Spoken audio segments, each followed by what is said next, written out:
You're listening to 91 Reasons, a journey into the twisted landscape of pop culture. Keep your hands and arms inside the podcast at all times. And now, the voice, Jeff Tucker. Playing with the queen of hearts. No one in it really smart. The joker ain't the only fool who'll do anything for you. Laying at another night, thinking about a life of crime. 'Cause that's what I'll have to do to keep me away from you.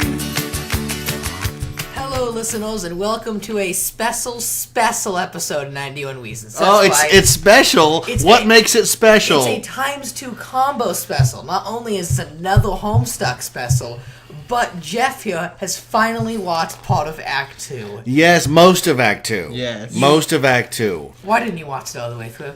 Because it's really, really long. So, before we get to that, this episode is sponsored by our Patreon pledger, Vriska. The actual Vriska. You know, it's the actual Vriska. The actual Vriska has escaped the confines of Homestuck and has gone to our Patreon page, patreon.com, and searched 91 Reasons and actually pledged a small amount of money, or a large amount of money, whatever you want to call it, so that Vriska can control the show. And what Vriska requested this month was that we would continue watching. Who's doing these videos? Collab HQ. Collab HQ. What is it? Collab HQ. Collab HQ. And we watched Homestuck Act 2. Mm-hmm. Okay, so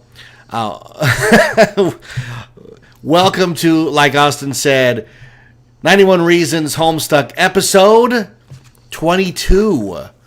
Episode 22, if you can believe that. I am the voice of 91 Reasons. I am Jeff. Who am I joined by? Luna. Austin. Our resident Homestuck experts. So we'll talk about Act 2 a bit, and then we'll move on to whatever the update was last week that you guys screamed and yelled for hours, right? Yeah. Okay, so Act 2 takes up right where Act 1 ended, and that's this machine has been built in John Egbert's house, and somebody across town is controlling a game, but actually controlling John's life, and we're not certain if that's really happening or what. Across the U.S. Yeah, okay. So John finds himself in a phantom zone, floating around Avatar style on rocks, his house and his car, and his job is to figure out how to get out of this, and he fails miserably and ends up dropping his car into the abyss, right? Monsters are threatening to attack his house, and in the midst of all this, we are introduced to a brand new character. Who is this guy with the sunglasses? Dave Strider. We're introduced to Dave Strider. Dave Strider is the resident hip guy in Homestuck because he drops sick beats. His room is not plastered with awful posters like all the others, but he does have an unnatural fixation with little monsters, and since in the movie Howie Mandel's character Maurice urinates into jars, thus making apple juice, he won't drink apple juice, even though it's like Christmas up in here, when he discovers a little stash of the magic elixir. And it's, correct me if I'm wrong, but Dave is now on a hunt to find his copy of the beta, right? His flew out the window. He's looking for his brother's. Oh, that's right. He goes into his brother's room. Now, his brother is a rap guy who raps via ventriloquist dolls.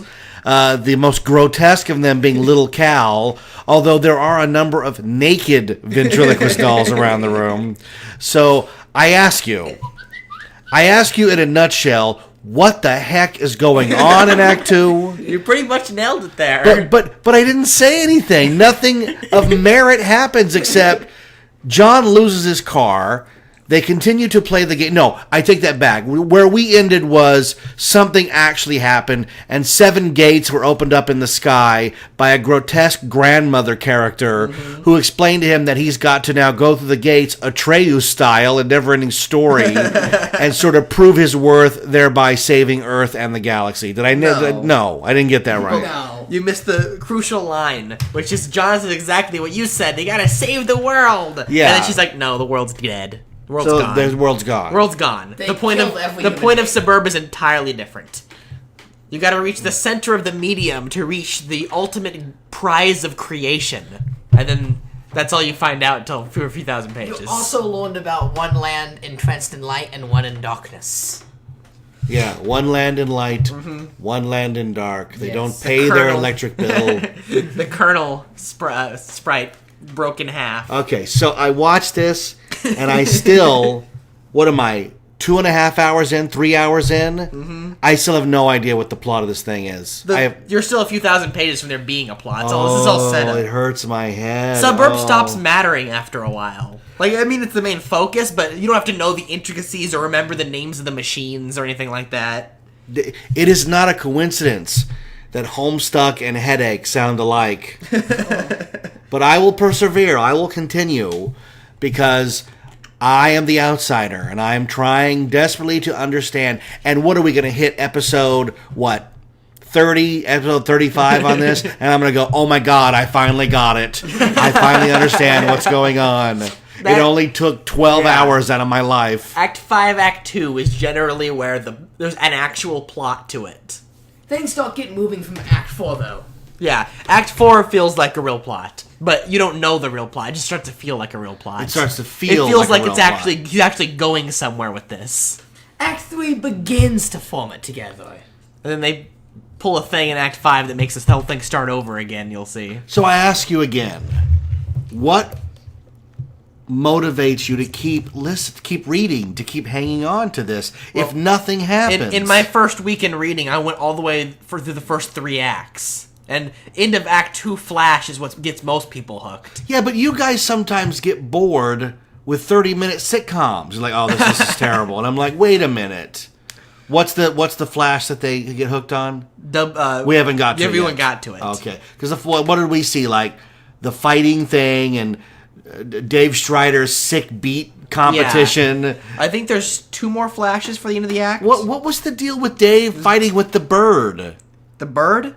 The bird, it was holding his copy of the game, and he threw a sword at it, and it killed the bird, and it flew out the window.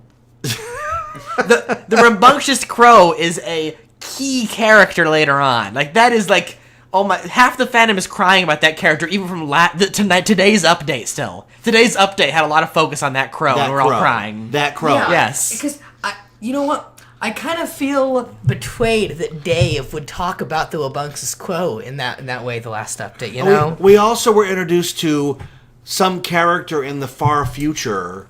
Mm-hmm. Who was that guy? The Wayward Vagabond. The Wayward Vagabond.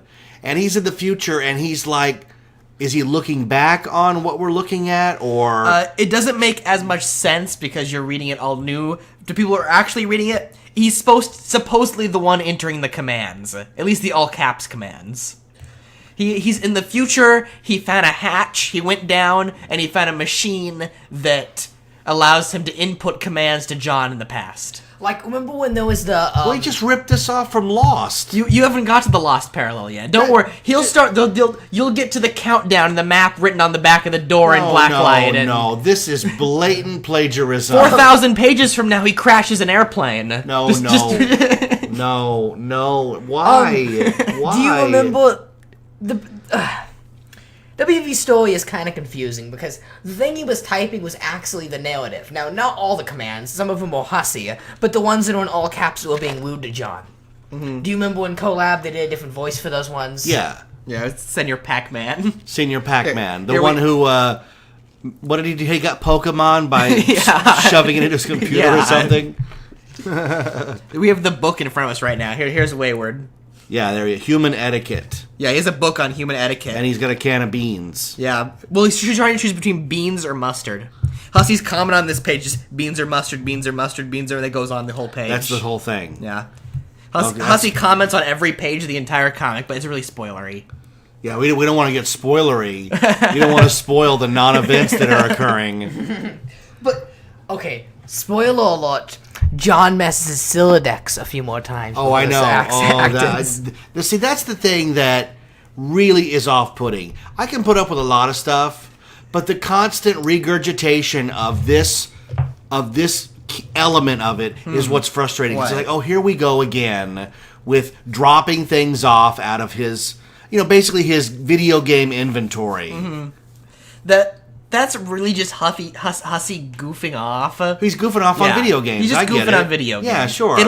It'll have its ultimate payoff when Hive Swap finally comes out, but for now it's just this weird thing he did for the first few acts. And it just goes on and on. Later on, the whole reason the Silodex system exists is so that captcha can exist, which will make more sense later when they start using the suburb machines. Do we ever figure out what that machine is in John Egbert's house? Which one? The big giant machine that got built. The Alchemizer, the Cruxtruder, the Punch Dot Matrix. The one up in the bathroom. Or the Totem it's in the bathroom, lab. right? There's no one in the bathroom. What's that big machine that got built? The Alchemizer, the Dot Matrix, the Totem Lab. Okay, The one that makes everlasting gobstoppers. the Alchemizer. The one that the Colonel Spite sought out of? Yeah. See, some of that was in Rose's guide that you skipped. She goes over each one again. Yeah, that I know. I didn't skip. You I skipped because skipped. even you I couldn't couldn't take it. Even you couldn't take it. Am I the only one who has read all of Rose's walkthroughs? I think so. You're the one guy. I knew- You're the one guy. When we move on to issue 3 of Watchmen, you're still reading the back pages of issue 2. You don't understand, they're kind of fascinating. You learn a lot about Rose's character, and it's interesting to learn about the game, and most importantly, they're a spoof on every bad game facts fact ever written. Do they still write game facts, right? Yeah.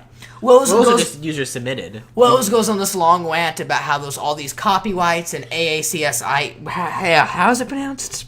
ASCII. ASCII Pixels. Here we go. Here's our game. She just goes on about how I'm going to get straight to the point here. Here's my guide. No more extra garbage in between. Yeah, I can't take reading her game facts all the way through, and I'm writing a Homestuck fan comic about her game facts. You see the problem here? And you still can't read them. I've read them. I have. There was a multiple little bit of times. Sweet Bro and Hella Jeff. Yeah. You know, like There they are in the book. They get their own colored page and everything. Yeah, I told you about the stairs, dog. Look, Hot God. Wait, when are we getting to Hot God? It's right here. There it is. Do your diatribe on that. Oh, no. Hot God. It's the worst crap ever, but it's supposed to be, right? Yeah. You need to read through this, too. This is you have to read on the computer, though, so. Oh, man. And there's only 50 of them. Only 50. But there's some of them are like a brick wall. And it's just a picture of a brick wall. That's the whole comic. It's a wall. What were you expecting? Oh. Well, I'll tell you. I did watch it. I enjoyed parts of it. Oh, here we go. The Rose fridge scene. You love the fridge scene, right? Oh, With the passive-aggressive that was note so and stuff. Look. frustrating. The passive-aggressive notes with Mom where they're friendly, look. but there's 9 hours of subtext. The W magnet that she uses, that she wants to use as an M as a joke, that also showed up in today's update. And everyone's crying about it because it's so emotional. Oh, how can that be emotional? Because it's well, you'll talk about it when we get to the update. It's symbolic for her smiling and her frowning. Oh, it's her With her mom mother. that she's angry with who vacuums. come on, passive aggressive Rose Mom Lalonde fight. It just goes on too long. That's the thing. That's the thing I've noticed about Homestuck is like if there's one thing that's mildly working, then they're gonna mildly work it right into the ground. Well, remember these were all uploaded in 5 to 7 page increments once a day. This wasn't Hussey. Okay, I'm gonna sit down and write this act. No, this was Act 2 was 3 or 4 months of work. In his private life, he should have sat down and wrote the act and then chopped it up. He claims not written in chopped He claims pieces. he keeps no notes for Homestuck. He just goes with the that's flow. painfully But obvious because he keeps repeating himself. Up until Act 6, then he finally sat. We were assuming he finally sat down and wrote stuff. Because then he took the year-long break to write, and he says he has all the comic written now. We were talking, you know that J.K. Rowling has an entire team of people whose only job is to keep track of characters, families, spells, locations, so that if she contradicts herself, they can go, wait a minute. Yeah. As a guy who writes books that are pretty complicated, that's the hardest part, is keeping track of all the things and making sure you don't repeat yourself when you get to page like 13, 1400. Yeah, Hussey's a master at that. He's a master at keeping track of what he's done, doing it, when to do it again, and at doing something, the whole Phantom yelling that he made a plot hole, and then making the next update solve the plot hole. With like he knew the whole time to think ahead. Point out your plot holes elsewhere, Mr. Simpson. What do you think of Dave's Armageddon rap? I know you were yelling yeah. about that. Oh, that was so terrible. And he started talking about Ben Affleck in some other movie, right? Yeah, he went on about Buscemi too. Oh, yeah, Buscemi, right. And you guys have never even seen Armageddon. No. Nope. Armageddon's not a movie, you know. It's an assault on all of your senses. It's a barrage of images slammed into your head 3 seconds at a time. Bang, bang, bang. With the most ludicrous plot ever. Instead of spending 5 minutes and teaching astronauts how to drill, they spend 6 weeks teaching drillers how to be astronauts. It's the most ridiculous thing ever. When Affleck pointed it out to Michael Bay, Bay turned to him and said, "Hey, kid, we're making a movie. Shut up." And now that guy's Batman. And Michael Bay's making Teenage Mutant Ninja Turtle movies. What the heck, man? So, like, Act 2 altogether from what you've Oh, read. that's the pony that her mom bought her Yeah. that she hates. Her name is Maple Hoof. Yeah.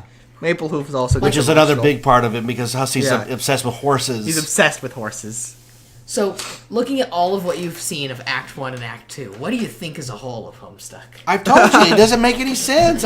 I'm stunned that you guys kept reading this thing because nothing happens. Like, if this was a novel and you were on page 800 or 900 waiting for something to happen, you'd just fling it out the window.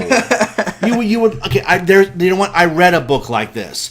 It's a massive, like 600 or 700 page book.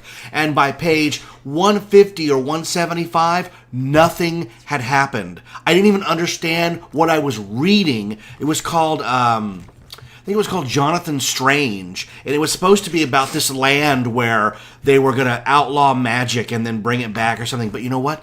Nothing happened. It was just people talking over and over again. So you know what I did?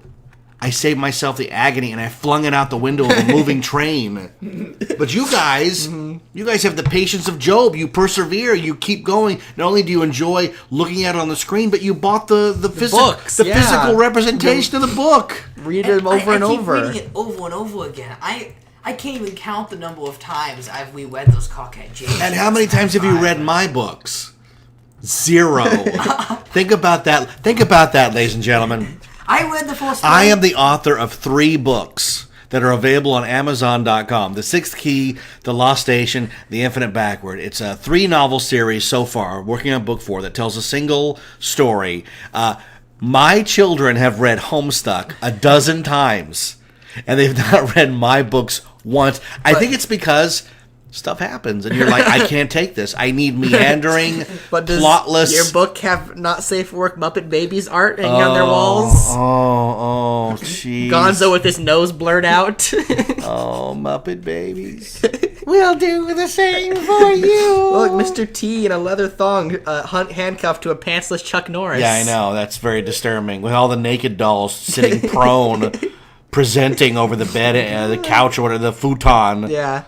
See, look at that Smuppet right there hanging over the couch. Proves that Smuppets are soft, but everyone makes them firm.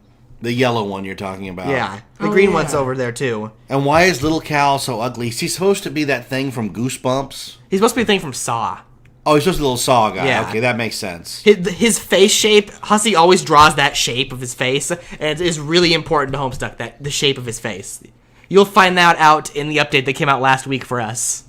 All right. Well, we want to thank Patreon pledger Vriska for pledging hard-earned money so that we can have our life invaded, being told what to do. I have no problem with that. I sat down in this crazy world. We took time out and we watched A lot of now. How much of Homestuck has the collabs done? They're up to, where are they? What was They're the up- most recent one they put? They're about to hit Mina Bound. Yeah. They are just did Dirk and Caliborn drawing That's smut, right. which means they're in late 2012. But given that Hussey's taken a cumulative 2 years off since then, it's not that far off from the end. They've almost caught up. Okay, well, we will in the next week or so finish Act 2 as part of our, and then we'll review that. You're as over well. halfway done. Yeah, and then if you want to pledge to the show and have us watch more, that's what we'll do because we love giving the audience what they want. So You haven't found out about the GG characters Silodex yet and Horfun mishaps. this sounds great. The light green text. Yeah, this sounds great. I will find out in good time. You know, the thing is, Haven't we decided that having information about the future can be disastrous? That's Whatever I will find out through the natural course of time. That is a really good quote for Gigi. yes, it is. That's a great quote.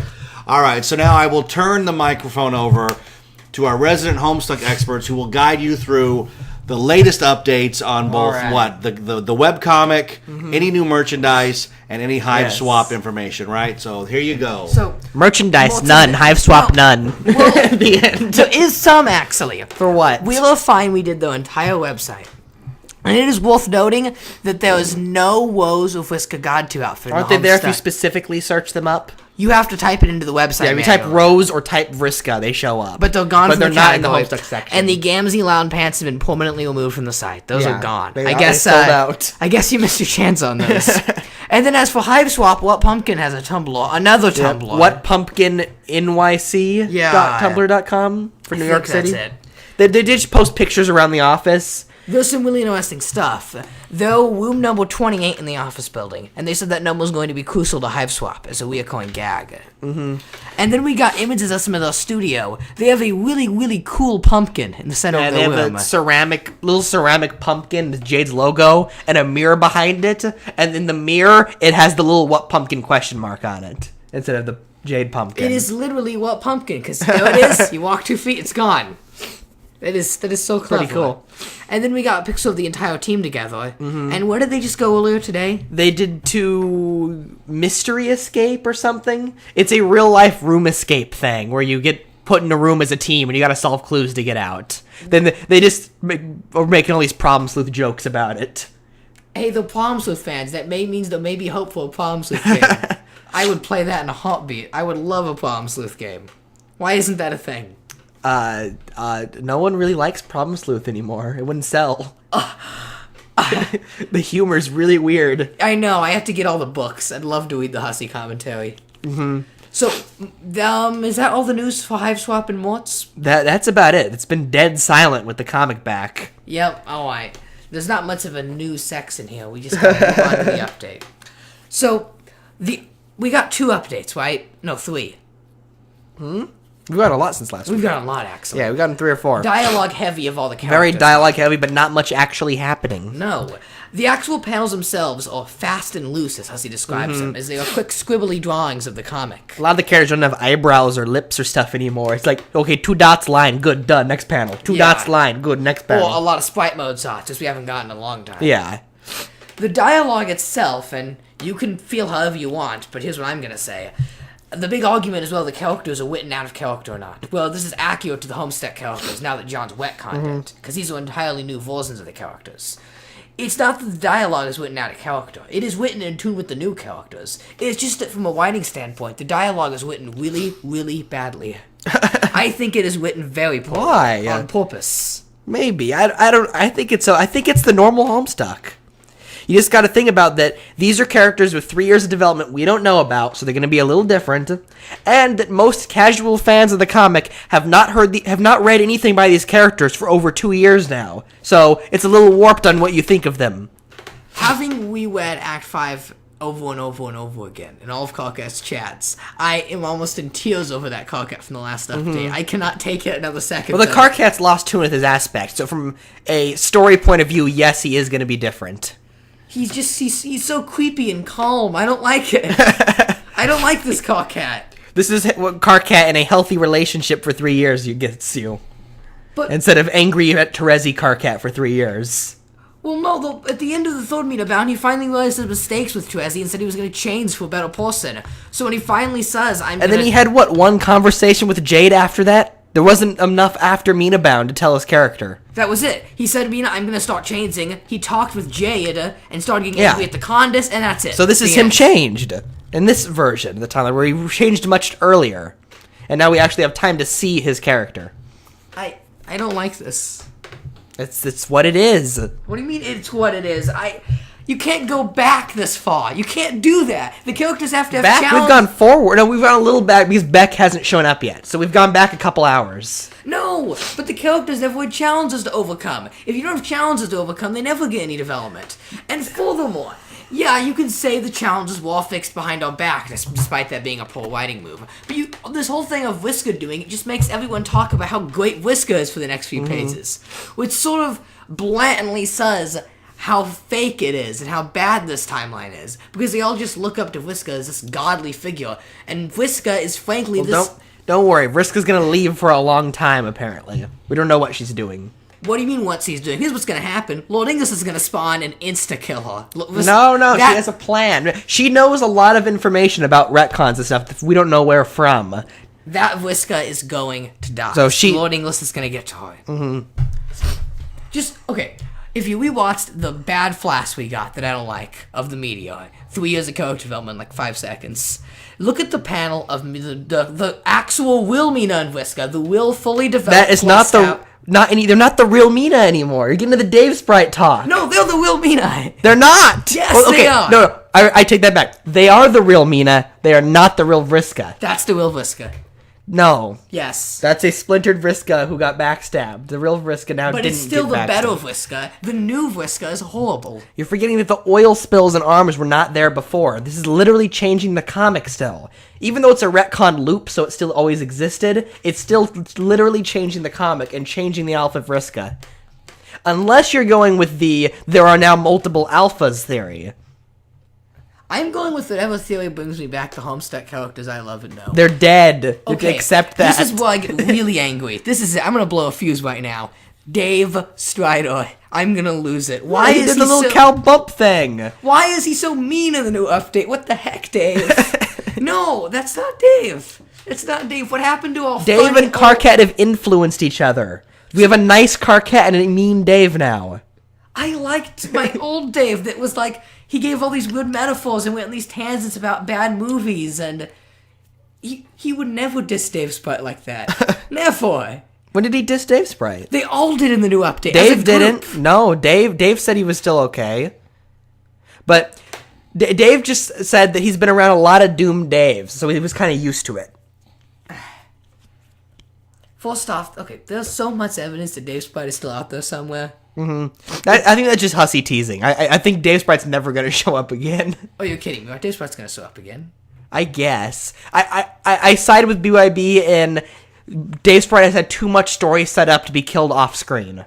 And he's going to be alive just for that reason. Just from a narrative point of view. Yeah. From a story point of view, I don't know where they're going to pull another Dave Sprite out of. Oh. But from a writing point of See- view, he has to still be alive And somehow. the other problem I feel like we have is when you say, pull another Dave Sprite out of this, just get another Carcat, the characters suddenly don't feel... It's weird. It's just weird that we had so much tension built up with what Caliban did in the Beta Kids. That the comic was... Danger was coming back. And that we were attached to these characters. He's now. mirroring Problem Sleuth. Problem Sleuth, by the time we got to the end of the comic, death didn't matter anymore because they just warped back to death and walked right back out into life. But- so now, Homestuck, most of Homestuck death has been irrelevant because of dream bubbles and stuff. So the next logical step is to make life irrelevant. Doesn't matter if they're alive because it's never the right characters. Doesn't matter if they're dead because they're always going to come back. Yeah, see, the thing is, it's not even a matter of... I wouldn't mind it if the whole death thing didn't matter, because it would still be the character we love and know following them and what they do. But when you have, like, 10 different Carcats just pulling them all out, it sort of makes... You're not the real Ace Dick! Yes, to Ace Dick cries. It sort of makes the characters feel really, really disposable. Well, they are! I know. That was the whole point of the first. You said you'd like the first run of Riska better, right? Yes. The entire point of that Riska's story arc was to teach you that their lives are disposable. That she literally said that phrase when they're on the pirate ship. That doesn't matter about them anymore. There's an infinite amount of them. What do you mean it doesn't matter? These are the characters I read over and over and over again. You can't do Dave that. said something really interesting in today's update. And that was that there are probably many more versions of them out there somewhere sitting on that same pedestal having the same talk. That even now there are doomed and alpha selves doing the same motions. Okay. Imagine if the new Star Wars movie we've waited for so long opens up, right? Here we go. Luke hasn't been shown any of the trailers. We want to see Luke. He's the hero everybody knows, right? It opens up and all these men say, oh yeah, Luke Skywalker died. Han and Leia shrug and go, he never really mattered to us. But luckily, we have this new clone. We're not going to talk to him. He's kind of two-dimensional. And this Luke is just randomly going to go fight the new villain and save the day. Han and Leia shrug. They don't care for Luke because he's disposable. They can clone him anymore. This is how I feel about the new update in every way possible. That's what it feels like. You're taking the characters we love and know. Have you seen the Clone Wars episode? Not to go on a tangent with the Clone Wars, but where they show a clone trooper who escaped the war and is now living on a farm with a family. That's Dave Sprite's story arc right there. Yes, it is. I feel like it's every character now. See, every clone self still. The whole point of bringing up Dave Sprite, and probably this is actually a good way to wrap up Dave Sprite's story without showing him on screen, is to use him as an example. That every Doom self still matters, and every new Alpha self still matters. That these group of new trolls and kids are just as important as the old ones. No, they're not, because we don't love them as weirdos. They're a bunch of lies. You just got mad because someone dissed Dave Sprite, and now you just dissed the entire team. You said, oh, Dave Sprite, he's just another Dave. He's a real person. Oh, those 12 new kids, get them out of here. They're fakes. Like, you can't do that. Dave Sprite is... Either Doom selves are real people or they're disposable. You gotta pick a side. I like Dave Sprite. He's written very well. I don't like the new characters. They're not written very well. And the other problem is that even though we have Dave Sprite, we can still have Dave. Dave and Dave Sprite, two separate characters. But by having, like, new Carcat, new Rose, the old ones are completely irrelevant in every way. And that's what really gets me. The first thing you said was that you liked that they were purposefully written two-dimensional, because that's what they represent. If he's going that well, I mean... If they purposely went in two-dimensional till the end and the comic ends with them being happy, I'm going to be really, really mad. The comic went in with anyone being happy. We can establish that right now. Unless it ends with that Carcat and John actually fist bumping, like they said in an update. Look, these new selves are either A, poor writing decision, or B, poorly written on purpose so that when they die, we can have no sympathy for them. And then the old characters are going to suck, and we're going to have some real sympathy. But... then Hussey would be teaching you a lesson that's exactly the opposite of the whole lesson of the comic. So is the lesson to try and get us to like these new selves? Because it isn't working. So far. We're only a few days in. I'm not going to attach to these He's going to give them all brutal deaths. Carcat and Terezi are going to do the thing. Ew, Koezi, no. The thing where they die and their blood mixes together, that's going to happen. I still wouldn't cry. I had no feelings for the Carcat and Terezi who were dead in the Dream Bubbles because we never got to know them. Dave Sprite we got to know for so long. They're going to murder the mayor, you know. Like, on screen, kill the mayor. Beck Noir's going to stab him through the chest. Oh, that's kind of But it's okay because he's not the real mayor. Yeah, where's the He's real the two-dimensional mayor. Where's the whatever real that mayor? means. What do you mean whatever that... You don't like... The real mayor blew up, so you can't get him back. Okay, we can't get the mayor back. That's messed up. But there are a couple of characters we can bring back. Rose had a death scene, so she's out there in the Dream Bubble somewhere. Carcat is somewhere. Carcat either A, died in lava and is somewhere in the Dream Bubbles, or here's what I'm thinking. He sewed up somebody with Echidna. And he drowned to Echidna through the lava and made a deal out with them. Time doesn't make sense in Dream Bubbles. Anything always happened. So it's very possible that those game over selves were part of Riska's army when she was on the pirate ship, and she's already killed them off to learn English. How dare you? That's so mean. And then makes him so disposable, which is not the point here. Necton Welfin somehow ends up in Universe C to die at the end of High Swap, okay? Okay, look, you're jumping way ahead of yourself here with Hive Swap. Here's what really matters. All main favorite characters have been replaced. Okay, Here we go. I found another metaphor that's Star Wars related. Imagine if, when in Spaceballs, when they do Spaceballs! when they go, we just got those stunt doubles, and it's like the stunt double selves. Make him stop now. Imagine if the stunt double selves is who we followed for the rest of the movie, and that's it. For no reason, we followed the stunt double selves of Spaceballs. That's how I feel. I don't even know what to say to that. I'm imagining Rose smoking the cigarette. Like, yeah, I'm Rose. I'm the new Rose. That's kind of well. The mayor. Mayor with the big cigar. I don't like where Hussey's taking the comic. I don't like it at all. Like, my goodness. And am I supposed to only like John and Waxy now because they're the only real characters left in the comic? Yeah. John, Waxy, Whiska, and Mina. But I don't understand. They're all the real characters. That's the whole point of this. That's a dumb lesson. From a writing standpoint, that's a dumb lesson. I thought he was going the meta route, and that Homestuck was about a meta lesson. Well, it's going to be that too, but not as evident as we think. Although after the Illuminati flash, who knows? Even though that was made later, because the page numbers didn't match up. Yeah, Hussey made that in like a week, right? Yep. He's drawn all the panels previously, so they're already all page numbered, but that one number was out of whack, which means that he made that flash after drawing the new panels. So it was probably drawn within the last month.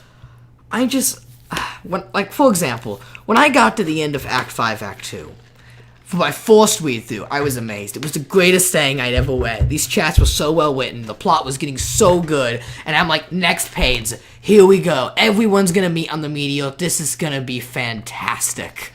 And that obviously didn't happen because we introduced the Alpha Kids. I stopped reading Homestuck for a week. I was so mad. Now, Well, that's because they stole your OC, Jane Crocker. Oh yeah, like a sucker though. I get it, sucker, because Act 6 lollipops.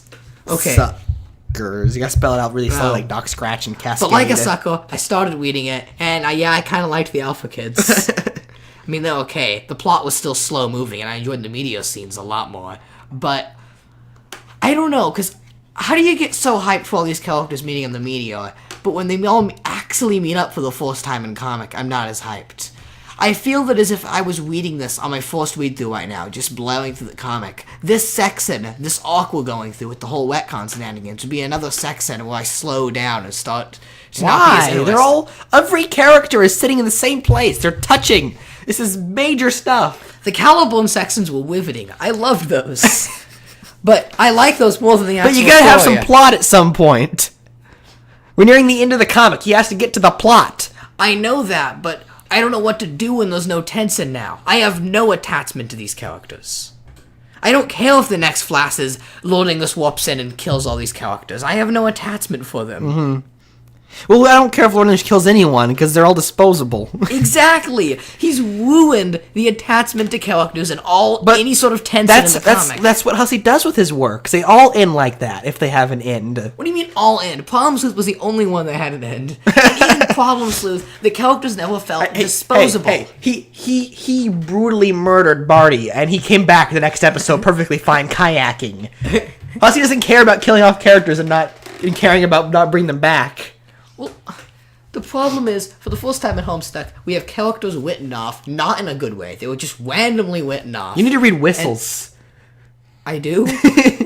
Why? Where did that come from? That's a random thought. I'm too busy waving about it this ties update. in with this all. Okay. Wizard E. Herbert had the same thing. Does Whistles happen to get murdered and replaced by another Whistles? Who Whistles is like a two-dimensional? Whistles, they murder the bad guy, and then he... Spoiler alert. And then they had... Like, I don't know. You don't even know. They adopt him as their kid. Okay. It's confusing. He's an alien, and they clone 1 million of him. But the thing is, at the end of that Caliburn act, I had so much hype build up because the Beta Kids were in danger. We were finally getting some of the plot. And the first time in a while, I was super hyped for Homestuck. There was tension. I was attached to these characters. I didn't know what to do. But that's all gone now. Because now the characters are literally disposable. Mm-hmm. I don't know what to do. Oh boy. This Oh, is... boy. I think Hussey's happy the characters are disposable. Because that's everything every one of his works has led up to, and he never gets there because he gets bored. As Sir Wizard E. Herbert would have gone if he hadn't quit writing halfway through. Sir Whistles would have gone if the next volume had ever come out. This isn't what Hussey wants. There's more problems with would have gone if he had more narrative space. Palm Sleuth is fantastic. What do you mean? And it ends with all the characters having infinite lives and multiple versions of them all. Yes. It just didn't get time for big enough for him to pull off the grand stunt he's been saving up. It's just that... I don't know. I feel like Hase is beginning... What if he does set a problem here? What if he realizes less attachment to characters equals less Tissot action figure and lunchbox sales? Attachment to characters creates sales. And this is where one of my theories comes up. I think he really does have a plot here. I think he really does have a big thing planned. And I'm starting to think that he's realizing he's coming to an end game and that he finally has to get things moving. So before the comic ends, I think he wrote all this just so he can get like 20 pages of Scored Sisters so he can get some T-shirt sales from fans because fans of the comic really like Scored Sisters. I'll tell you this. Rapture is still a thing that's coming. We will know when Rapture comes. It wasn't Illuminati or anything because he'll make a news post mentioning it. And I have to say that he's making such a big deal out of Rapture because whatever happens story-wise on that day is the thing he's been leading up to probably since before Homestuck. Probably had some idea as a teenager. I want to write a story that has this as a major plot point. Well, isn't that... And Rapture's got to be that plot point. I thought that was the day we were finally going to see the act of the Beta Kids stuck in the house and see where we go with that. Maybe. But maybe that's it. Wherever they are. But... then again, I care less for that because suddenly these are just disposable characters. I said it back Gigapause. If you read Wizardy Herbert, you will spoil the end of Homestuck because he's leading the same path. I know Wizardy Herbert. Mm-hmm. It is the end of the comic. Yes, absolutely. And what's even funnier is that Wizardy Herbert has no end. To know the end, you have to read Homestuck. Yep. It loops in on itself. And you know with the end of Wizardy Herbert, and we're going to get a little spoiler here. Well, these people already know the end of Wizardy Herbert. Roxy wrote it. That's right, If you Roxy read did. Homestuck, you only know the end of Wizardy Herbert. You don't know the other 200 pages. But a little spoiler here. Wizardy Herbert finds out that he's just a fictional character. Yes. Created by his brother? His brother wrote a book called Wizardy Herbert and got a hold of an amulet that called, what was it called? The Mobius Slipknot. Yes. That allows you to trade places with a character from a book. You get to go in the book, and they get to come out into the real world. And then the ultimate plot twist, in green flashy lettering or bold or whatever, is that you are reading a book called Wizardy Herbert. So this is also a Mobius Slipknot that has an insertion in it. Oh. And you find out that a lot of the characters are doubled. That there are characters who are Wizardy Herbert characters who have swapped places, so now they're in Wizardy Herbert instead of Wizardy Herbert. Oh my god. So it gets complicated. I want Homestuck to get that meta. My goodness, do I want to get that meta. I thought when that record stopped and that guy hand showed up that Carcat was finally going to talk about this meta stuff, and that he was going to do a Doc Scratch segment, and we were going to get in-game panels featuring what John did to the timeline or whatever to lead to the end. But by doing this Doc Scratch segment, we would still have Alpha Carcat, Alpha Jade, Alpha Spade Select, Alpha Rose. That might still be a good way to recap right at the end for the last 100 pages or so, but it's not what it needs to be done to keep the plot moving. We just need to do exactly what he did. Skip the meteor, cut right to John arriving in the session. That's right what we need to get to. We're either going to have a narrative jump or a time skip within the next few updates, especially with the week break coming up, that is going to skip from here to Bec Noir showing up. Yeah. I don't know if Vriska's taking into account that Bec Noir will get his teleportation powers the second he enters the Veil. Okay, well... Exits the Veil. I'm going to throw out a bit of I weird don't know. speculation here. And this was sort of something I was coming up with. I don't know if the Alpha Carcat still exists or not. Well, this will happen to him, or will this happen to the old Carcat. But at some point, there has to be some form of Carcat that has the eye patch. And it's most likely going to be the new Carcat. He'll lose an eye and get an eye patch. Because and then, Paradox Space. And then finally Because it all clicked. It all clicked. Because air quotation marks, fake Carcat, who in a world where all his friends are happy, finally shows up. And he ends up getting the eye patch. At the end of Teen Summer Romance, it's him and Dave upset in the media, and Carcat finally says, is it a little awful to create a universe where everything went happy? A universe where Carcat's this cool, calm guy who has an eye patch? Yeah. I think what you're going to get is exactly what you're gonna get coming to you saying that kind of stuff. This Karkat has become the coolest character ever with an eye patch and a robot arm and like a fedora, and he's just gonna save the whole comic and become the ultimate leader. I'll be okay with that. He's gonna take a gun, just put it right to Lori Lucia's head, and then real air quotation marks again, real Karkat's gonna show up, be like, give me that! You get out, you are unimportant to the plot! And then that's it. Cool Karkat just walks away and he's never heard from again. And like you said, he's a fake Karkat. He never mattered. I want him out of the comic as soon as he can. That's interesting. That's some interesting speculation there. I always thought that, like, the Karkat survived somehow. Another idea has that he's got an eye patch because of bone Plus, he's gonna make you love these fake characters, and then finally say, "Okay, fine, you can give. I'll bring the real ones back." And the real ones come back, and they're as lame as they've always been. Oh, you don't know how awesome a Karkat kisses this other Karkat would be. That'd be really cool. The kids are going to activate their 4-way frame motive to defeat Lord English, and then all of a sudden, drunk Rose and I'm never going to time travel again Dave show up. And like, don't worry, we got this. Oh. We're the real Dave and the real Rose. I'm just fascinated that Teen Summer Romance is the new Sesson in every way. Starting from all the characters being happy to Cool Suave Karkat, to Terezi and Vriska getting along, to Tavros finally redeeming himself and being cool, to Vriska being the cool one and leading the team. Literally everything. It was even slightly mentioned that Teen Summer Romance Karkat like Dave. Like, literally everything connected. Was it obvious that Zach Morrison was in the know here and he purposely wrote that comment to foreshadow the next act? Especially those lines at the end. A future Karkat saying, not only did you create some awful timeline where you badly interpreted all your characters and friends, but you create a version of you that is nothing like you at all. And then the other Karkat leans out and goes, well, is it really that bad to create a universe where everything ended out happily, even if all his friends are poorly written now? The way it even says poorly written really gets meta and makes you think about the new updates. Because here was Karkat arguing to Karkat about Karkat's fanfiction that he had poorly written versions of his characters, but it's alright because it's a happier timeline. He's also playing off sad stuff and fandom just wanting the characters to be happy. Is it worth the characters being happy if you lose character development? I think that's the ultimate lesson he's trying to teach you. Yeah. Like, it all started from that Kickstarter poster. That's where you can all lead it to. All the characters happy and laughing. And people will people are still crying. wasn't happy? He never is. Any timeline, any wetcon, he'll never be. Eridan will never be happy. But stuff like the Kickstarter posters, people really wanted to see all the characters together happy. So maybe he finally did it with Teen Summer Romance, and then he's doing it for real now as a joke on Teen Summer Romance and a joke. There's on so many different ways Hussey can take this. I don't know what he's gonna do. There's a lot of paths. I hope he doesn't take. He's gonna do the one we don't expect. Who knows what he's gonna happen? Sometimes the one we don't expect is the worst one, like cutting to Vriska recently, or doing the Whackcon story. Who are we gonna cut to? Because we're gonna get a cut right now, just so we can skip to Beck Noir later. Please, Spade Slick. Please, Spade Slick. Please, Spade Slick. He's floating around space. He's not doing anything interesting. Spade Slick is the only character I love that has not been ruined by the new timeline because it doesn't affect him in any way whatsoever. Remember, he's going to arrive a few hours later than Beck, so he's not for a while still. Beck just has to get in the session and then he can warp right to the kids. Jack has to get in the session then fly all the way to Sky.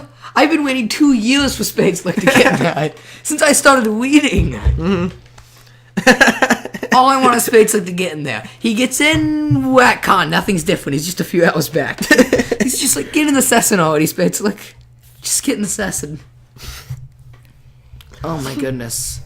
Oh my goodness, these whole updates have sent me into a headache now of Whackcons and alternate selves, and he really has made this. Right, these characters, these kids, have to get to the point where they're confronting Caliborn.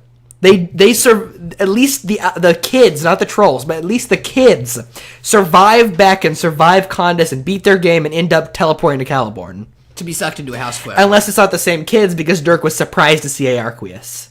Are you saying these are a third set? We don't know. A third set. We don't know. All we know is that Dirk didn't recognize or was very surprised at Aarqueus, which we don't know which Aarqueus it was. Now there's two of them. Is that even like another John? Have we come to the point where Homestuck is a bunch of disposable characters? Is Caliborn and Roxy Alon watch it all happen? When John jumped back to talk to Terezi, he created another John who had zapping powers. So yes, it could be another John. Oh my goodness. Plus, John went back and took the ring off the ship and then warped back. So that created a third John. So if you want to get really technical, without loops, there are technically 3 unstuck from canon Johns. But Hussey is probably going to ignore them for the sake of simplicity. Oh my god, I have such a headache from this. Why couldn't it be like, the beta kids trying to beat their game, and oh my god. And we also have 2 unsprited kernels that are going to get the worst junk thrown into them of all time. But Vriska says that they're going to be Vriska backups. says no. And then Trezzy says it's going to be Nepeta and Fefway to make the Nepeta fandom Sprite and happen. Feferi Sprite. No. I'm still voting on 2 Solix and Feferi, but who really knows?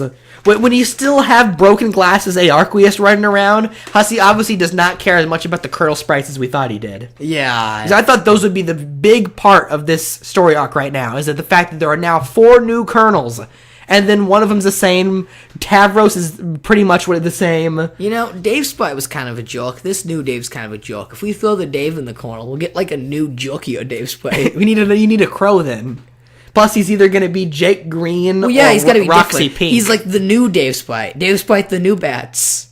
I don't think you could do that because Pink and Green are the only sprites left. And the sprites still have to have something to do with their color. Oh. Plus, he's still very What about adamant Tavros? about that. What about Tavros sprite? That was because of the Vriska and Tavris. And now the second loop around, he has to do it the same. Okay. These sprites are way too similar. By the way, Tavros can get a second prototype or something, can he? He could. We don't know. We assume he could, yeah. Well, what would you like to see in these other sprites? We could have anything. We could have a Hussey sprite. Where's the Sweet Bro sprite? That'd be Where's such the Maple Hoof That'd be sprite? such a throwaway gag, though. Maple Hoof sprite was in SpiteCon, Paradox Space. Mm-hmm. Do you still think that's the most important Paradox Space ever? Probably. It probably has something in there. What if they just sprite the 2 sprites together? Well, you create a paradox. What if you sprite Doc Scratch? What if you sprite the butterfly? What if you sprite anything? I don't care. Just sprite Well, something. Just throw the corner at him. Saying there are 2 sprites off screen somewhere just isn't cutting it, Hussey. Something's gonna. These were supposed to be the major jump. How do you in the flash showing Dirk about to sprite something, and then you just randomly cut to the end? I'm so confused. It felt like that spriting scene was going to be important somehow, and yet it And no, wasn't. Aarqueus still showed up. The glasses are still cracked, even though he didn't crack them. Who knows? I'm not happy with Hussey's writing style right now, but he's got to go somewhere with this. It's Hussey. He BYB can't be is this saying guy. that Aerosol has to say exactly the same. Why? Because Caliborn is post-retcon only. Oh, okay. But I don't know about that. I'm still on the side of pre-retcon Caliborn dominated, post-retcon Calliope dominated. Yeah. But BYB is very much on the side of there were no pre-retcon cherubs. They only exist post-retcon. I don't think so. Yeah. Because I'm also on the side of the timeline acts as if it wasn't going to get retconned until it did. Yeah. But BYB's on the side of, no, retcon looped. The timeline was always going to get retconned. Caliborn never existed because that's not how the loop worked. What about Calliope's book, though? They show the original Dave and Carcat drawings. But we didn't get to see it this time, so maybe it looks exactly the same. They said they were giggling drawing it. It was a goof. But So it why- still ended up with them drawing square tables all crooked like, I don't know. Someone brought that up to BYB, and he just said, sometimes things in Homestuck end up the same, even though they're done differently. Just like how they say the same phrases over and over again, despite never hearing them. It's just a constants. Like if Terezi and Carcat were ever to die, they would land in the exact pose they did in Act 5. Even though it was a doomed timeline. Because constants and variables. Just because constants and variables. Oh, boy. Here's what I think. Okay. Last time we saw all the characters about to win a game, an unstoppable demon that John created zapped in and killed them all. Lord Inglis is also an unstoppable demon that John sort of created. So how much you want to bet that's going to come in and wreak some havoc on the Well, new Vriska foes? is also trying to create something. She's on some path to do something. Which, knowing Vriska, is going to end up creating an invincible demon. Yeah. But she's either creating Lord English, which would make either, on my side, a second Lord English, or on BYB's side, the first Lord English in the first place. But John did that. Well, it makes sense if every character had a part in creating Lord English in their own way. Which they technically pretty much have already. Yeah, I think it's already been done, and Vriska's just going, well, I need to be a part of that. I'll make my own Lord English. He'll be Lord English. And that'll either end up making Lord English or making a second Lord English. So he's gonna make a second Wed Lord English to match the Green Lord English. But that- Red Hulk, Green Hulk. Maybe, but I feel like that'd be out of nowhere. That's not set up enough. It have to. There was a lot right now that wasn't set up enough. If I mean, Hussey's gonna squeeze in another Lord English link aside from L.E., Caliborn, Union Jack, Falcor, then it has to be Calmasis themed. That's the only place left to go. Yeah. Is an AH infused L.E. Who is Calmasis? When are we going to see the real version of Calmasis, or at least a villain in the form of Calmasis, or something? There isn't. Why does Calliope's Calmasis suit. look like that? We Why don't know. do cherubs exist? Because There's so many that just takes you mysteries. back into the Alpha Guardians knew more than they should, which has not been explained, and I see absolutely zero chance of Hussey getting around to that by the end of the comic, and there's no way to tie into Highswap, so we may never know. I don't know. As for the cherubs creation, is it really Carcat Jade and Lil Cal, like BRB says? It seems realistic to an extent. I don't know. I mean, if Carcat were put in an Ecto Chamber to create Humans them, weren't ectoed. They're just a byproduct of Carcat messing up his session. Yeah. So it could be that just touching the door creates a species. So that's all they need to do, is for Carcat and Jade to touch the door together, and then they'll create cherubs. Yes, but that would involve Jade Cat being canon. Hussey is destroying my hopes and dreams of that ever And I becoming really canon don't right like now. the idea of Little Cal being used in the ectobiology for cherubs, because Little Cal contains the soul of Caliborn, Aarqueus, and Gamzee. So that means cherubs contain parts of the souls of AR, Equius, and Gamzee, as shown by Doc Scratch. And then Caliborn has those souls in him, and then he's put into Little Cal with Equius and Gamzee. It's a loop, which so Hussey likes. So then that Little Cal, but that Little Cal then has Caliborn, Little Hal, AR, and Caliborn, Little Hal, AR, and Cal, and this goes on infinity. And there's so many souls packed in that thing, it doesn't make sense anymore. Oh. But isn't that what Hussey likes? Confusing loops. But that doesn't work. It just does not work. They can't mess with Cal like that. Are we about to see the Suburb logo appear? The big door for the kids to touch? They have to conform the ultimate alchemy for it to appear, which we don't know about. Carcat does know because they won the session and he did it. So, And Carcat needs to speak up, but he won't. He never does. Maybe Kanaya will speak up. He won't talk about the ultimate whittle or the ultimate alchemy. Kanaya seems a little more straightforward in this timeline, so maybe she'll be the one to speak up. But if the ultimate whittle was told to all the trolls, why haven't any of them talked about it? Why is it only Carcat? And why does he get so nervous? Because when Hussey Act hadn't 5? thought of it yet. He's still trying to think of it. All we know is that you have to beat the Black King so he doesn't stop you. You need the King's Scepter to take command of Skya. You need the Genesis Frog to put the new universe in. The universe becomes part of the frog. And you need the ultimate alchemy to spawn the door and complete the game. But we don't know what the alchemy is. And you need to solve the ultimate riddle in order to piece it together and create the alchemy. And from the ultimate whittle, we can get Adron Kaleido Yes. and Mobius Trips. Yeah. Well, and also the frog hasn't been explained yet either. That ties in with the Alpha Guardians of, I don't see any possible way of Hussey ever explaining that. It flashes the full colors of the Betakins. Its eyes do. All we know is the Genesis Frog was warped to Jade as a kid. That's the only canon thing we know. What we know from that is elsewhere is that in WV's third room there was a multi-verse movement that can move between the two universes. And in his second room, the GPS coordinates were already locked onto Jade's Island. He specifically mentions that the machine has already been used by someone before WV, and they left the big man's ruler there, which has only been possessed by Sweet Bro, Hella Jeff, and AH. Oh boy. What was Sweet Bro in the womb? Was the will living Sweet Bro in the womb? Oh yeah, that's it. Sweet Bro has the Genesis Frog. Would Sweet Bro being in canon I be did the that ultimate irony? WV character analysis breakdown during the Gigapause, where I tried to figure it out. All I could tell is that at some point AH was in that room using it, because he's the only one with the ruler. And it's very possible that the ruler is a counter to the Juju Breaker crowbar. Oh, okay. Because WV wields it as a weapon. So, I'm kind of expecting WV and Jack to get in some sort of fight, ruler against crowbar, but who knows? Do you think we'll see before the end of the comic someone actually going in that room and sending, We have to, because they have to get that frog to win the session. Oh, yeah. Okay. I mean, the last time it was mentioned was Act 5, Act 2, in the Carcat Jade section that nobody remembers that Hussey... Well, note that the frog died. Yeah. The frog appeared and then died. That is purposefully so that if they try to purify the frog, they only get the gel and not the frog. So they don't actually need the frog. They just need to get the coordinates and exact time the frog was transportalized, which they can get from WV's machine probably, which is on the Beta Earth, which was destroyed by the Red Miles and then wiped out of existence. So that's out of the window. Well, what are you supposed to do now? Someone else, they have to pull a Dirk severed head. Jake still has the machine that can transport between multiverses, and we know it time travels too, because Jake in the Alphaverse, despite the Betaverse had already been scratched, was able to send the gift to John in the Betaverse. Okay. So a character is going to have to get back to the Betaverse somehow before the Red Miles were sent, get all the way to Earth 413 years in the future to WV's machine to get the frog. That's kind of weird. I know John went back to actual oleo panels of Homestuck of like Act 4 of him as Assassin, but I don't think that doesn't quite do it justice as a character literally going back to the Beta Assassin and running around it. That's kind of weird. Do you really think he'd do that? How else do you get the frog?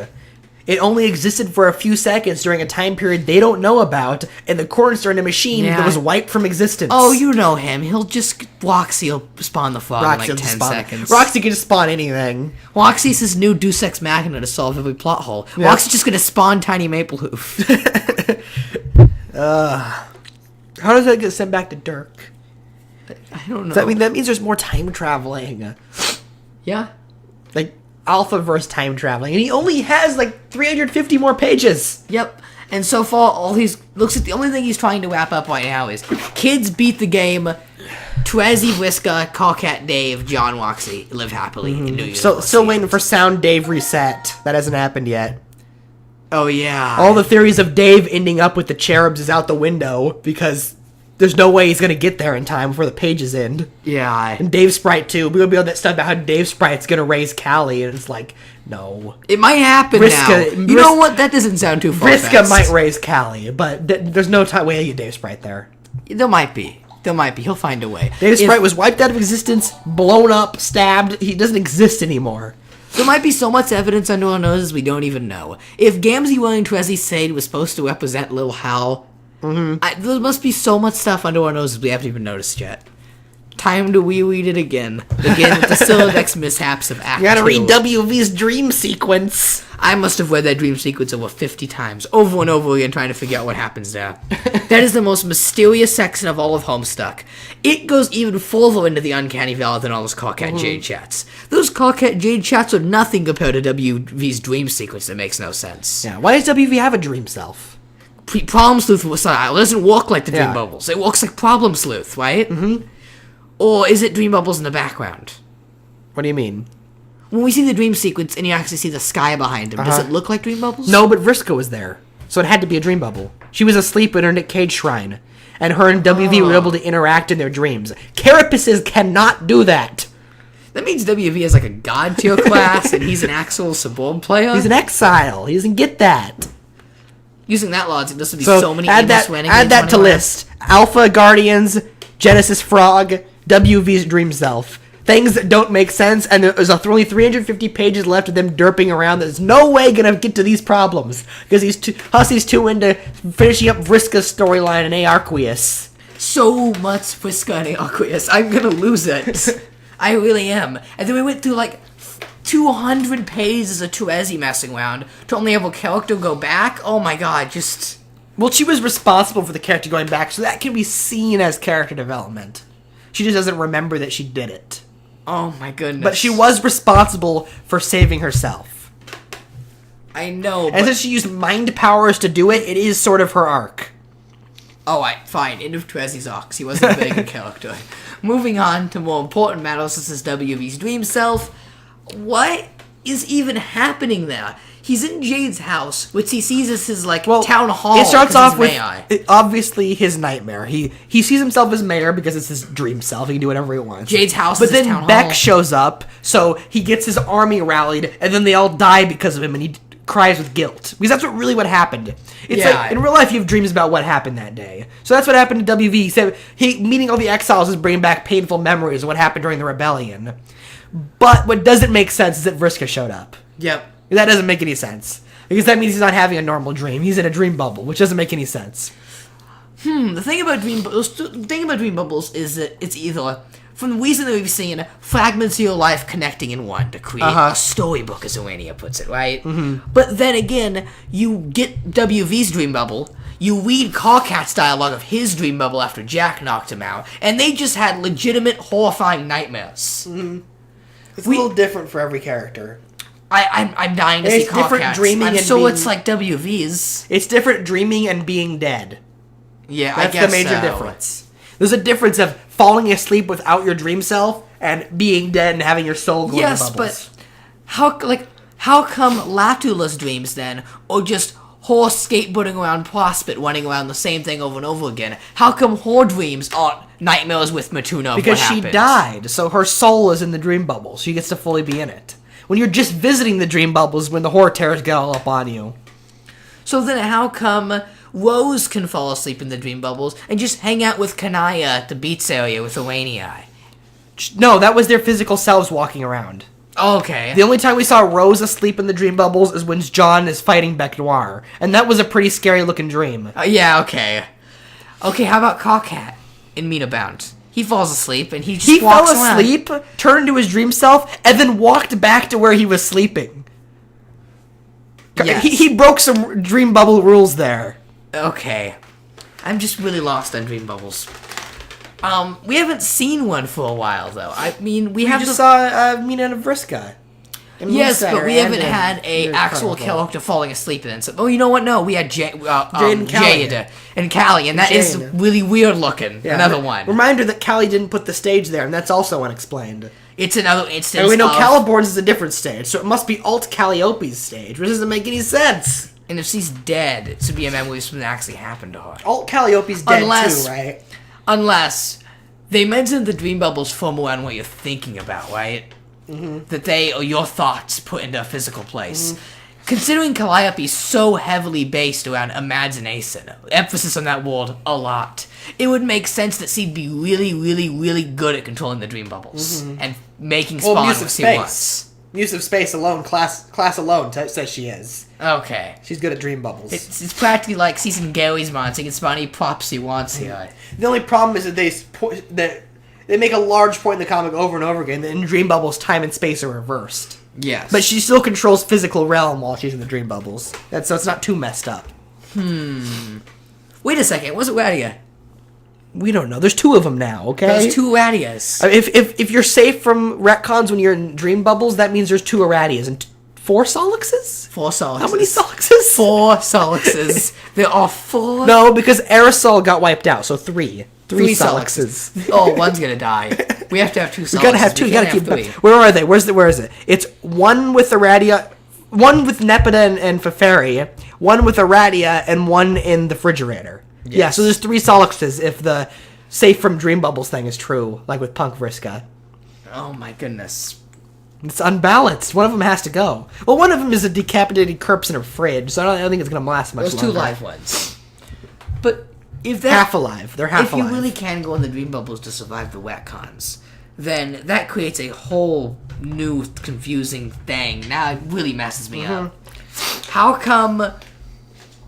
Wait, you're telling me that Rufio, for example, when he got in the dream bubbles, was still abusive with Damara in a bad relationship, and then the beta kids came with the trolls, and they didn't help at all, so he continued living his life, and then the beta kids with the trolls arrived again, and they helped him live his life? It's the if same that's Rufio? true, and it is true because we saw Punk Vriska have the same reaction, this is now happening twice. Imagine being a doomed version of one of the kids, and the meteor comes in, the kid comes out, you're like, oh my god, there's the real version of me. Goodbye, real version of me. And then 3 years later, it's dream bubble, so it could be 2 minutes, could be a century.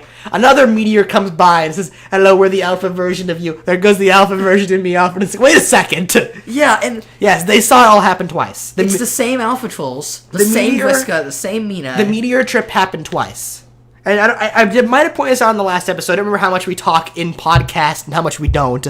But it's now 2015 in the comic. Yes, you even mentioned though that it's only last time. 2012. Because another 3-year journey has happened. You mentioned So, that in the last episode. Yeah, canon space, it's 2015. So I'm trying to find a 612 here. It's 6 years now, and 12 what? Are there 12 people alive? I'd have to recount. 12 months counting the Alpha Kids. How long they were in there? 12 months in a year. I think the year's 6 divided by 12 is 1, 2 divided by 6. Illuminati confirmed. Cue sound MSPA weed mental breakdown. Solix, there's 3 Solixes. 2 of them are half alive. Half-Life 3 confirmed. Oh my god. Illuminati confirmed. There you go. So, we get one more update tomorrow. Yeah, and then it's a weekend off. Come back on Sunday. What is he going to Then we get another week. Well, it won't be anything special. Next week's will be special because then we got a week-long break after it. Okay. Tomorrow's update is probably just going to be... More dialogue?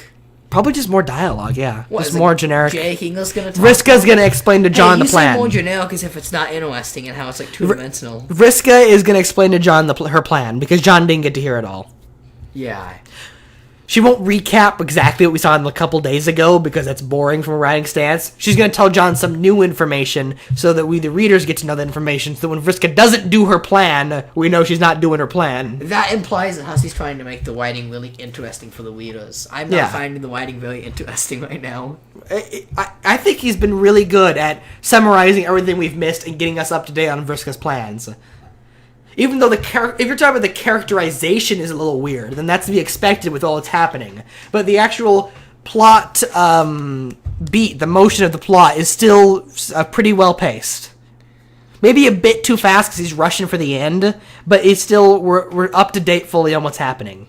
We're not being left behind. You'd think that missing 3 years of character development, we're gonna be like, I have no idea what's happening anymore. This plot, but we can keep up pretty well. But there's a difference between keeping up with what's happening and liking what's happening. Well, yeah, but he's gonna flip the tables soon. They could make a version of Phantom Menace where they actually keep you up in the plot constantly. Impossible. And it's actually written well and trying to keep you up. You're still not gonna like the movie. Chancellor Vellum can go on about his Senate plan 5 times. We're not gonna like Chancellor Vellum.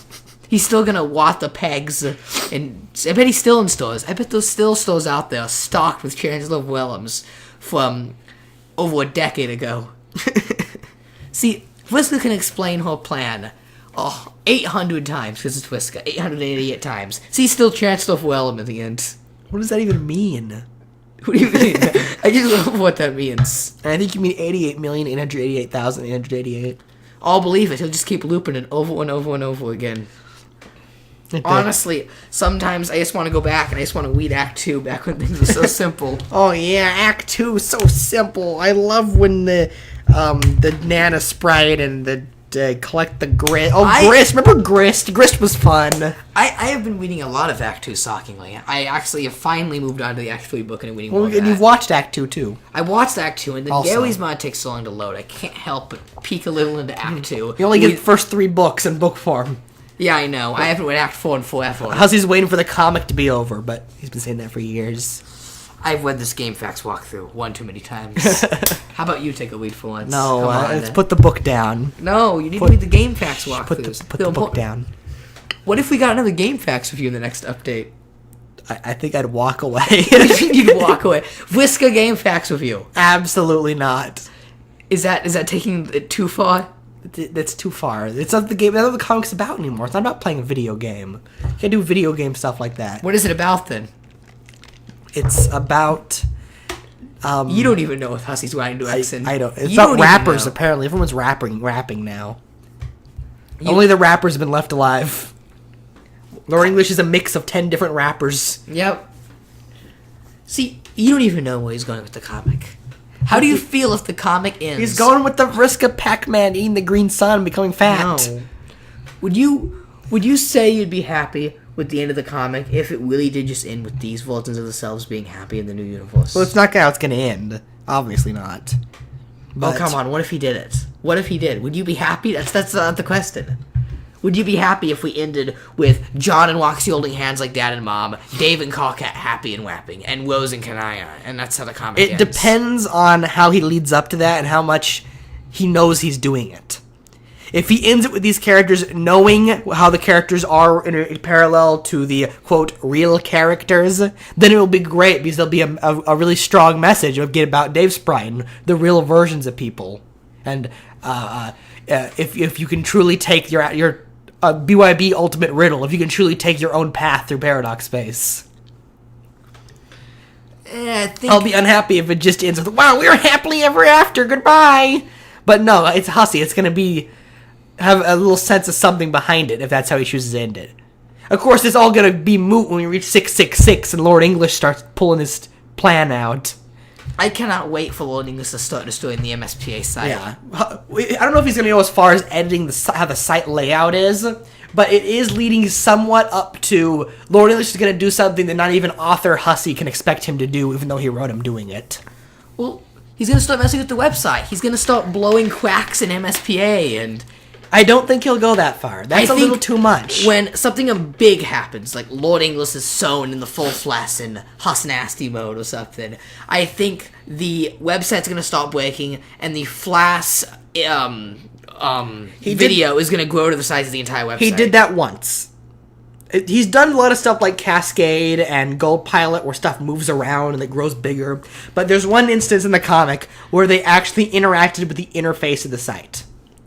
And that was when Caliborn hit the narrative with the crowbar and the little candy corn fell into the website, into the panel. Yeah. That's the only time he's done it, and it wasn't that big of a deal, and it wasn't much of a plot point either. It just sort of a thing that happened.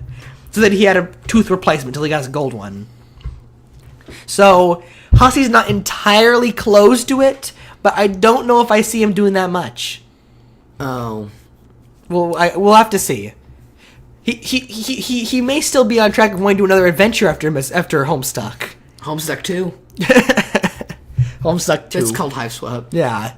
I still think Hive Swap's going to have Dream Bubble scenes. I know Joey isn't playing Sabor, but he's still going to fit in Dream Bubbles because we've seen the horror towers in game. We saw an image of them in game that he had on his computer. Okay? They have to show the Dream Bubbles at some point. Do you think it's possible we're not going to get a character story wrapped up and they'll show up in there? Like, what if Game Over Woes never shows up again, but he shows up in Hive Swap? That's too much because you're supposed to play Hive Swap without reading Homestuck. Oh, come on. You do. He said that outright. It will not play that much of an importance. Hussey doesn't... Especially not that late game Homestuck. You might see some references to early Homestuck because he expects people to be reading the comic in between playing the Hive Swap parts. But you won't see anything that major or that late unless he is somehow able to fully set it up within Hive Swap. I can see AH being important if he sets up AH as being an Hive Swap character first. Well, I'm thinking Calliope's gonna show up. Is that too much? It's gonna be a new cherub. Joey's key is what? It's blue and yellow, I think, instead of red and green. They still use the same logos as it's shown on the little thing, but it's gonna be a new cherub.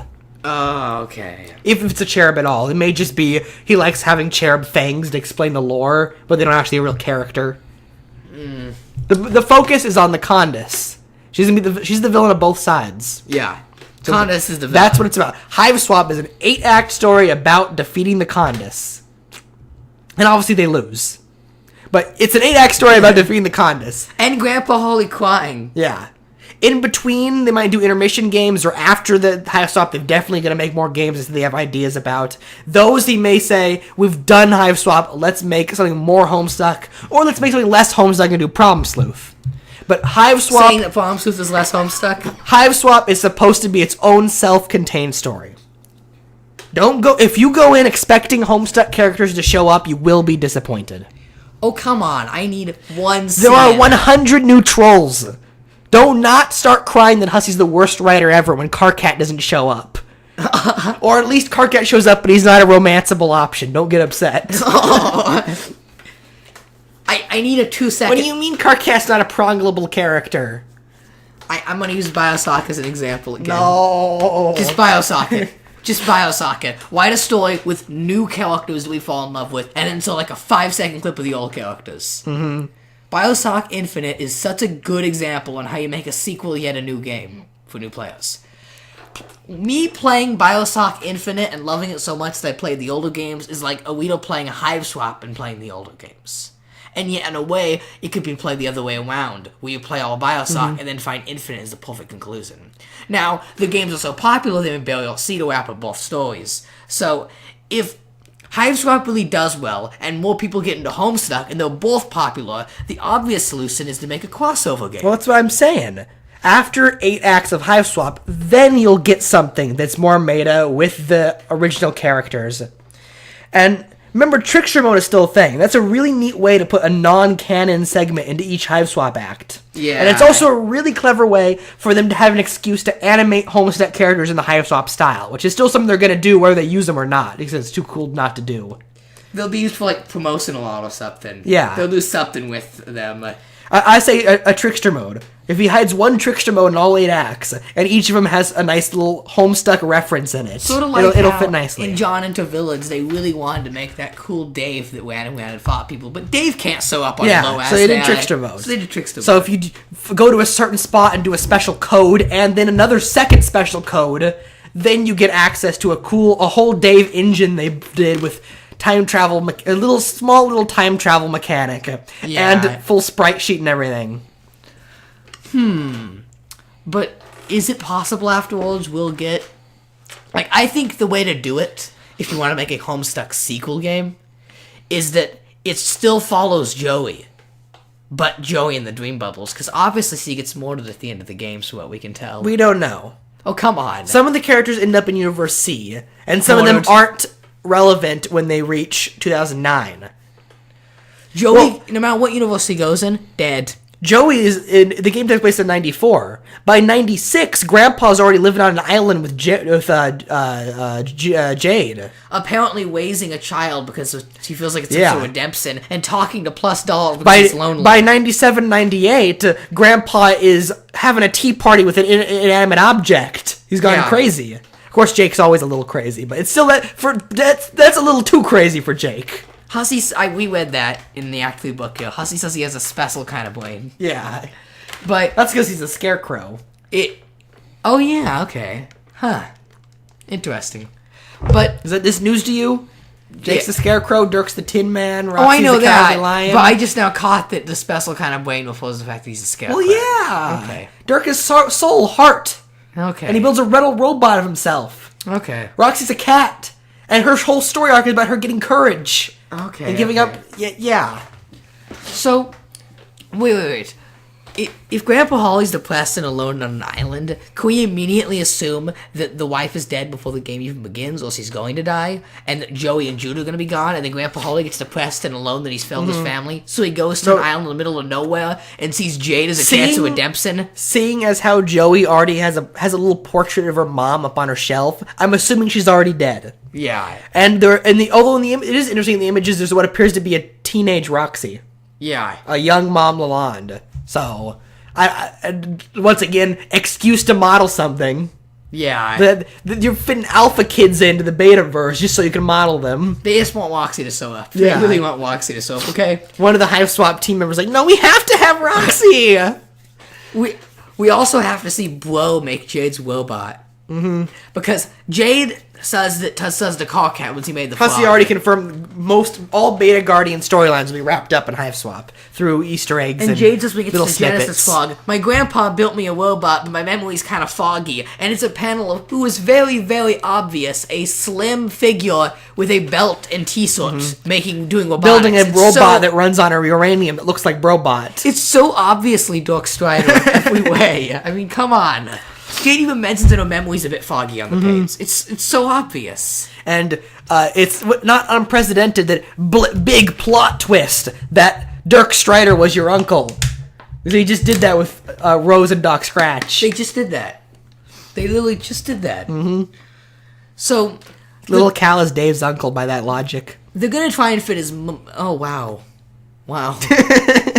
They're going to try and fit as most as they can to have stuff. I can feel it. But if you really do a sequel thing of Joey and try and fit in the beta kids, the one way to do it is Dream Bubbles. And I think we'll jump way, way, way ahead, like eons after Homestuck ends.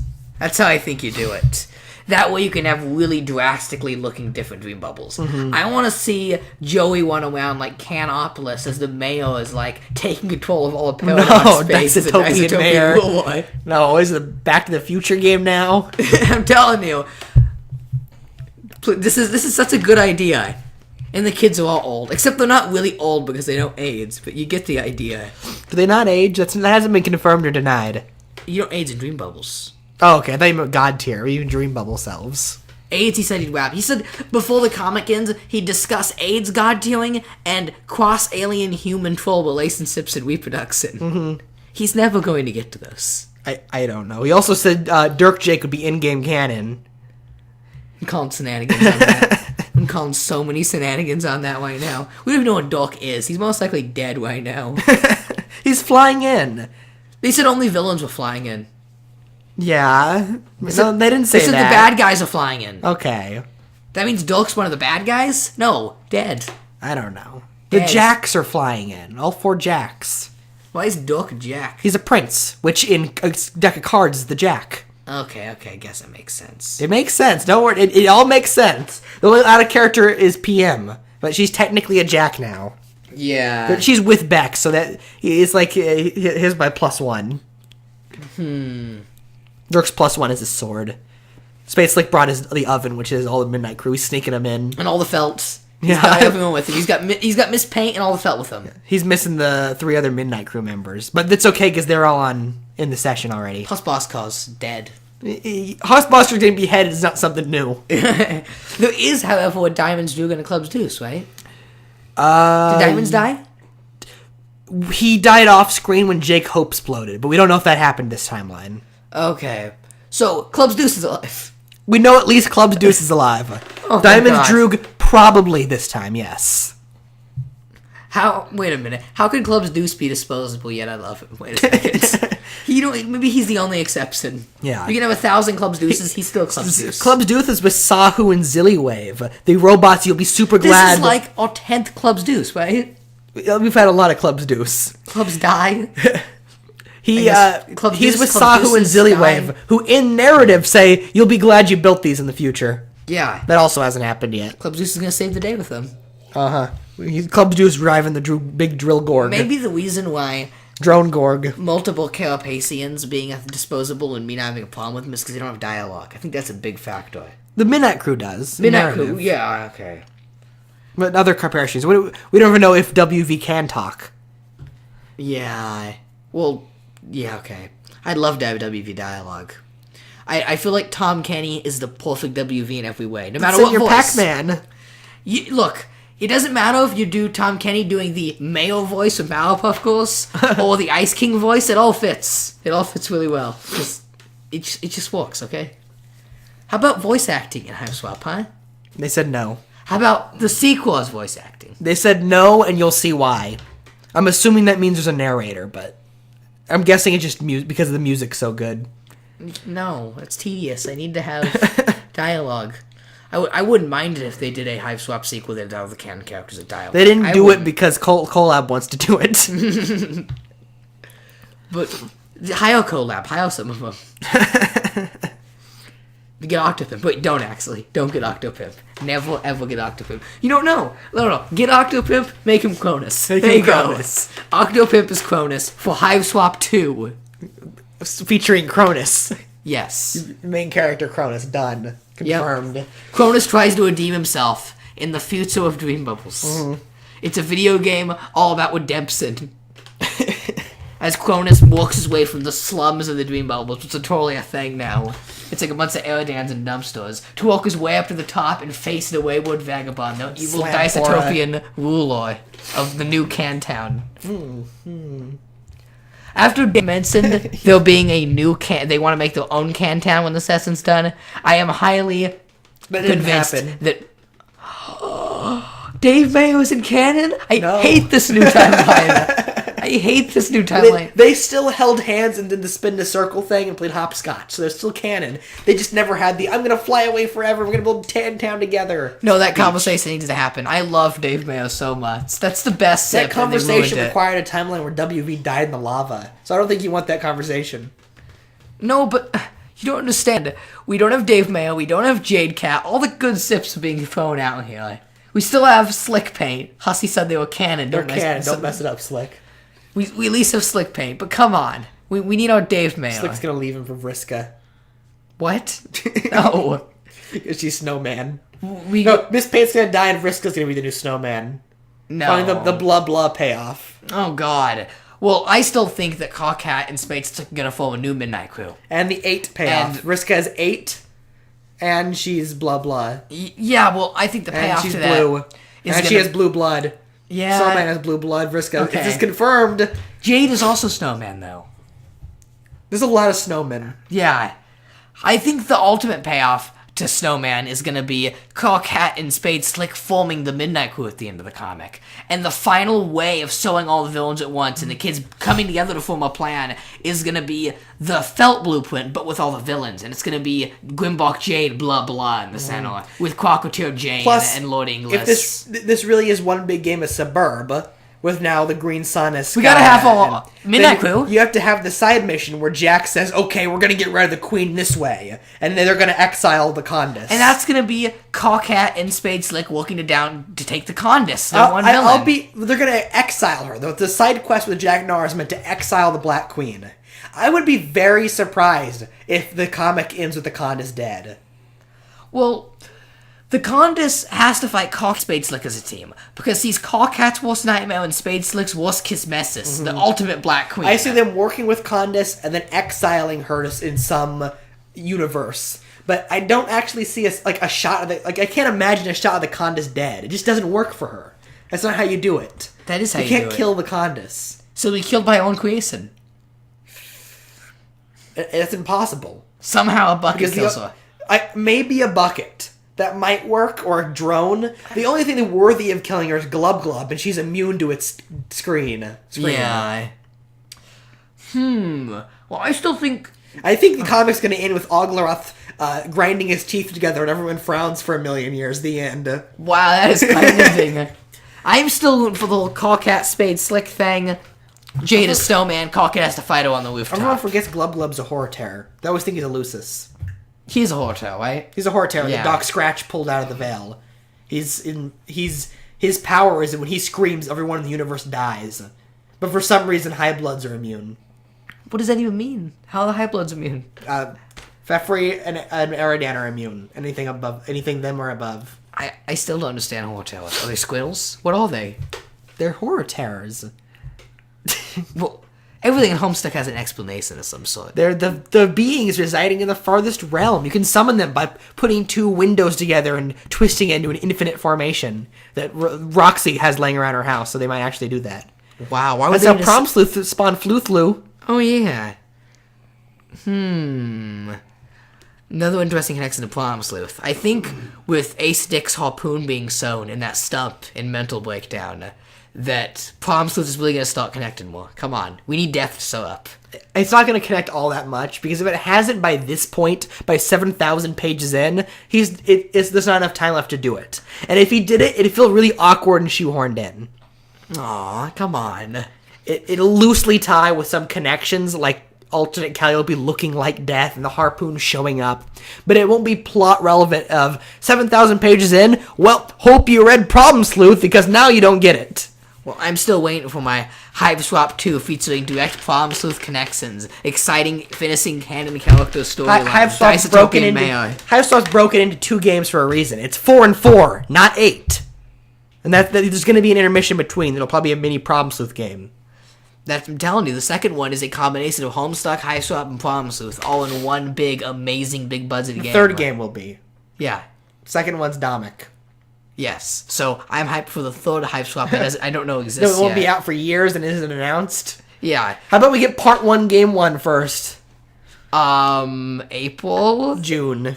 Maybe. They said April. They're shooting Why? for June. April totally happened in April. Uh-huh. I'm thinking August, September.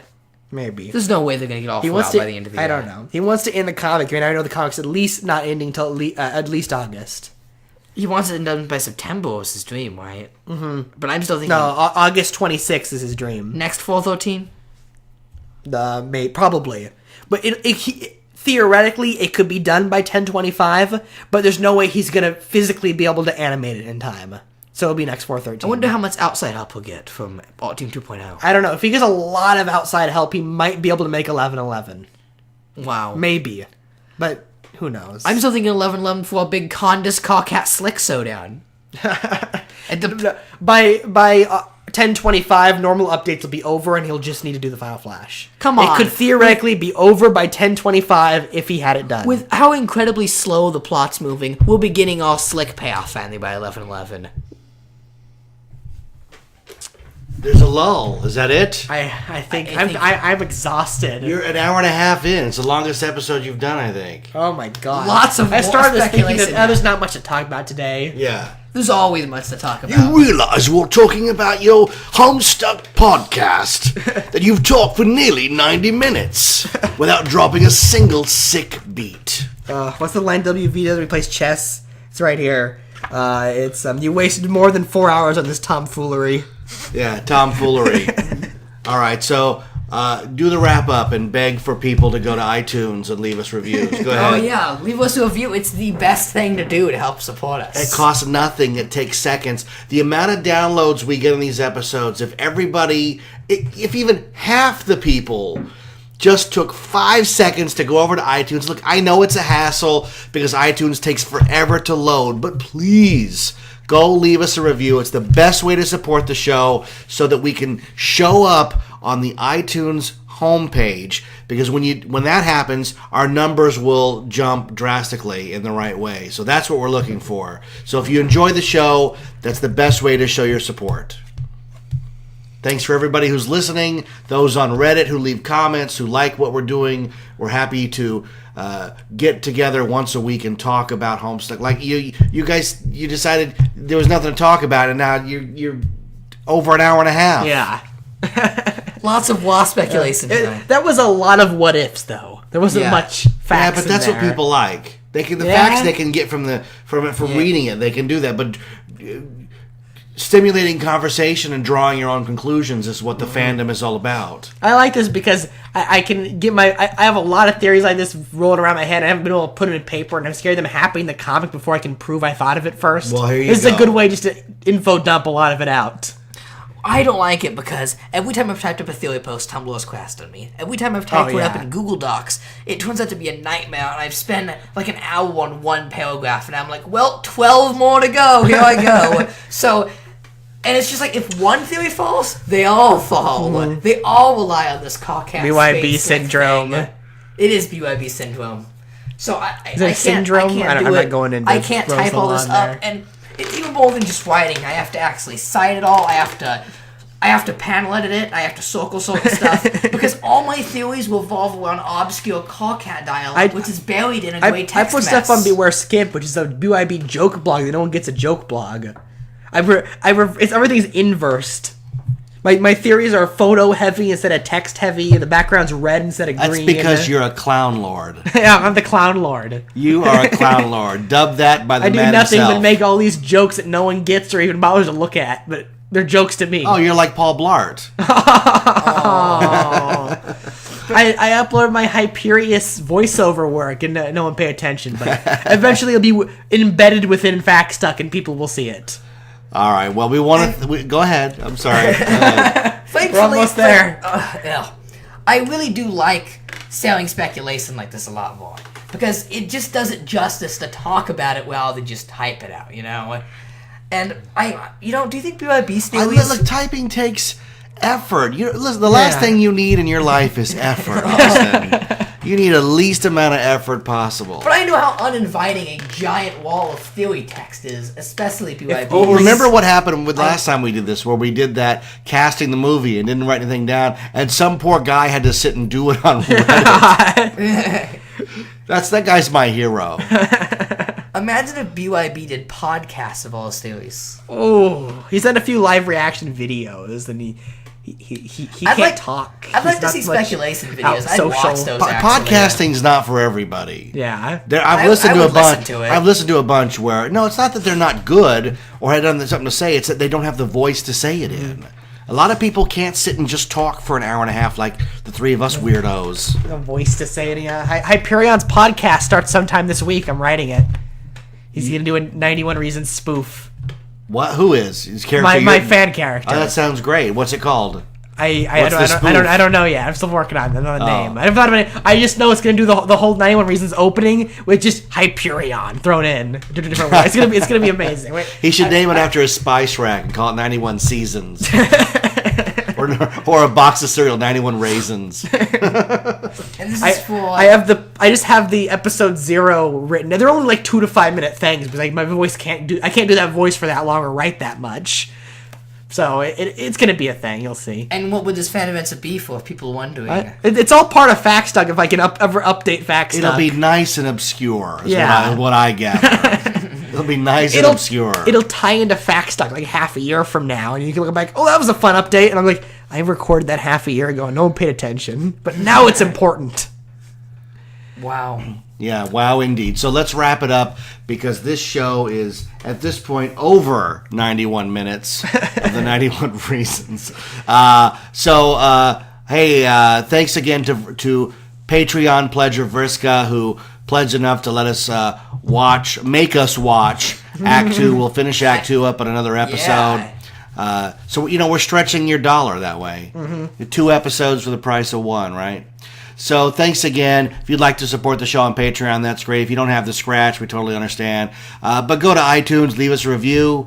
Whatever platform you're listening to the show on, leave a review there. 5 stars, thumbs up, like. I don't know what you're listening to, but just find out what's the mechanism to say we like this and activate that mechanism. Not like Star-Lord, like I don't know how this machine works. Not like that, but in a good way.